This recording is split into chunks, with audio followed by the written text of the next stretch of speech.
लोमड़ी और कौवा। एक लोमड़ी 2 दिन से भूखी थी। उसे कहीं भी खाने को कुछ ना मिला था। दरख्त पर एक कौवा बैठा है।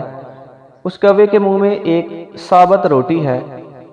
लोमड़ी के मुंह में पानी भर आया। उसने एक तरकीब सोची। वो कौवे की तारीफ करने लगी। भाई कौवे, तुम कितने खूबसूरत हो। तुम्हारे पर कितने खूबसूरत हैं। तुम चाहे रावी में नहाओ या जहलम में, तुम्हारा रंग एक जैसा ही रहता है।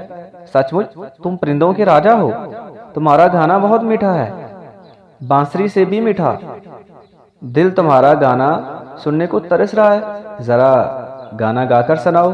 उसने गाना गाने के लिए चोंच खोली। चोंच खोलते ही रोटी नीचे आ गिरी और लोमड़ी बड़े चाव से उसे खाने लगी। कौवा मुंह देखता रह गया। तो दोस्तों, हमें इससे ये सबक मिलता है कि अगर कोई आपकी तारीफ करता है तो वो ज़रूरी नहीं है कि वो आपकी सच्ची तारीफ कर रहा है, उसमें खुशामद हो सकती है। तो जिस तरह लोमड़ी ने कौवे की खुशामद की और उससे अपना मकसद लिया और उससे रोटी छीन ली, इसी तरह कोई भी आपकी खुशामद करके आपको नुकसान पहुंचा सकता है। तो अपनी तारीफ सुने। सबको तारीफ अच्छी लगती है, लेकिन संभल के रहें। बहुत सारे लोग आपकी तारीफ करके आपसे अपना फ़ायदा लेना चाहते हैं।